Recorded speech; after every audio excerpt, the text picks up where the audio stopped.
Hello, everyone. I have a story to tell. It is the story of a man who tried to ruin BungyCraft, but in the end, he became a hero. That man was MasonMB2020. So first, I have a little explaining to do. Some of you may not know what BungyCraft is, so let me tell you how it came to be. It was the winter of 2019. I was about 10 years old. I was thinking about ways I could make people happy with creations of my own. I thought of Minecraft immediately. I then started wondering, how can I make something in Minecraft that people would enjoy? I looked at the Xbox group post for Minecraft, and at the time, realms were becoming popular.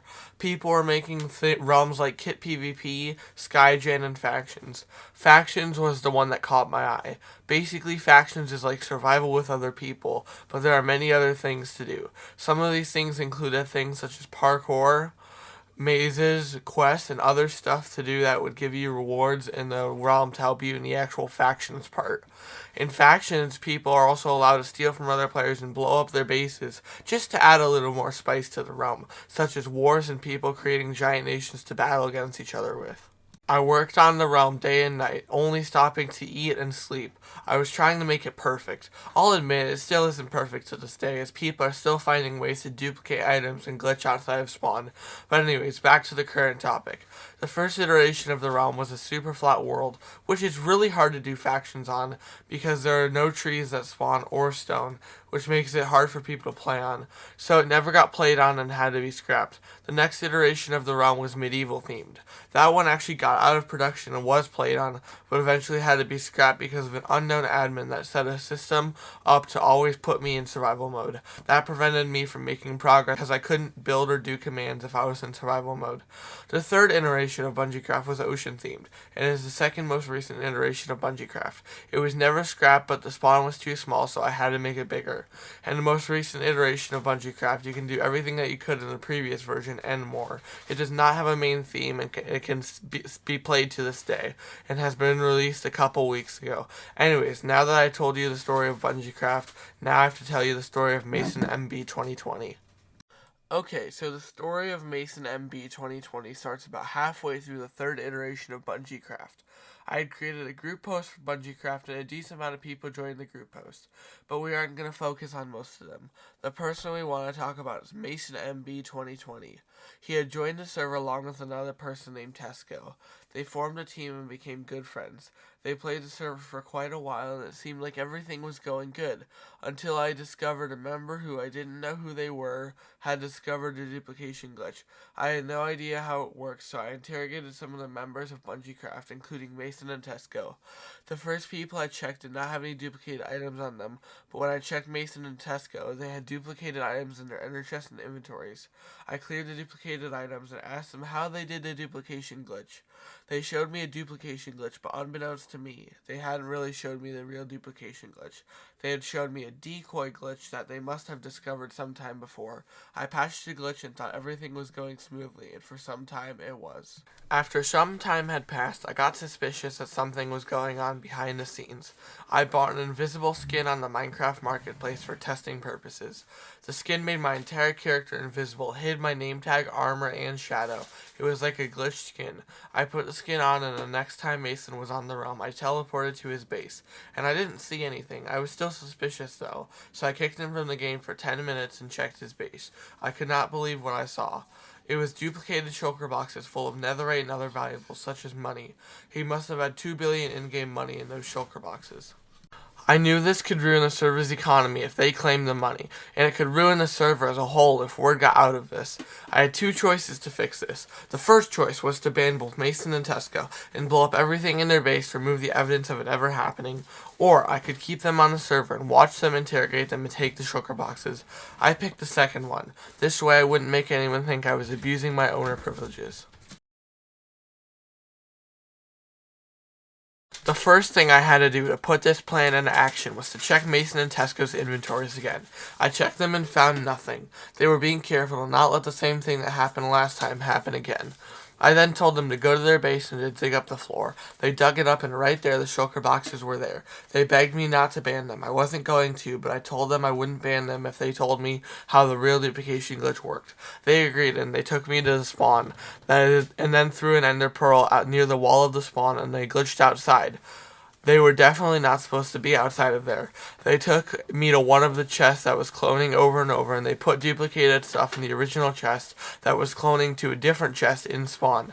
Right then it hit me. They were getting outside of spawn and abusing a feature to duplicate their items, and then they would go back up to spawn and then take the items out of the chest however many times they needed to.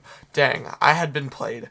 I had to immediately fix this, so I made it so you can't throw ender pearls anywhere near spawn anymore. That should fix it, I thought. That fixed the first thing they had to do to duplicate items, so they literally couldn't do it anymore. Oh, you thought everything was all good again? Wrong. There was much more to this than I thought. The duplication had been fixed, but not other conflicts. Apparently, Mason had been promising my admins that he would give them stuff he couldn't really give them if they duplicated items and gave them to him. Some of my stupid admins fell for it. There was another thing I had to fix. Mason had also been making stuff up about admins that was not true at all. He also made stuff up about me too. There was also another duplication glitch that I believe Mason had been using.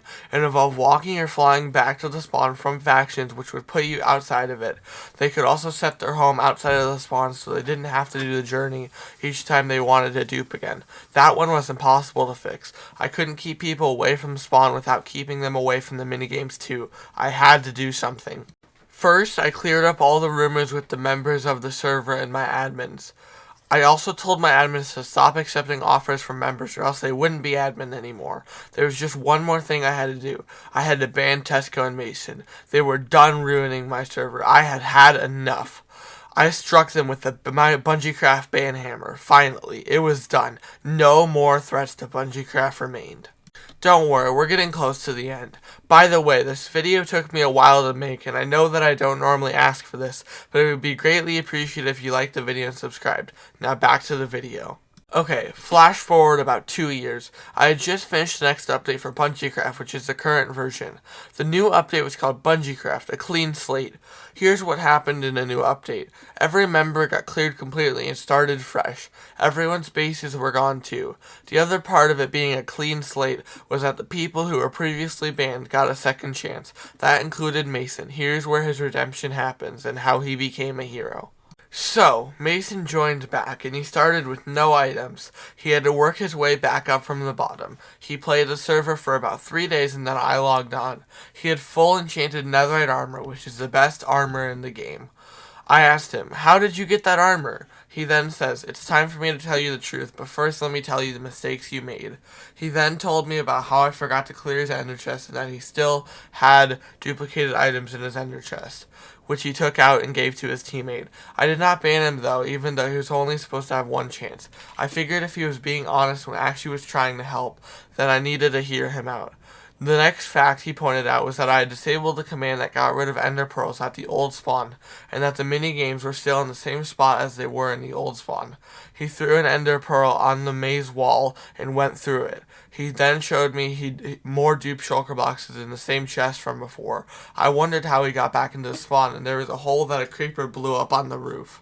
I fixed both these things before he showed me the next thing. He then took me underground and showed me a room with at least 40 dupe shulker boxes containing things such as money, netherite armor, and enchanted golden apples. I told him to back up and then I blew it up. That part was gone. At that point, Mason went quiet. Suddenly his money spiked up to 20 million and he bought gold and diamond blocks and obsidian. I wondered what he was going to do with them. I figured it couldn't be good. He then went to factions and started building what looked like a throne. He put a chest down and went up and dug another dupe shulker box. He took some stuff out of it. Then he went back to the throne.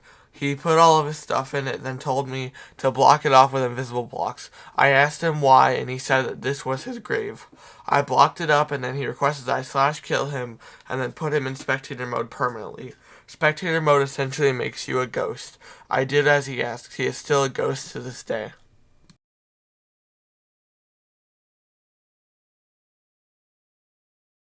I guess you can say Mason died as a hero. He saved BungyCraft from the possibilities of other glitches being found. That is the legacy of MasonMB2020. I figured I would share his story as not only to tribute what he did for the server, but also to show you guys some of the history of BungyCraft. Thank you for watching this video, and I hope you enjoy the videos in the future too.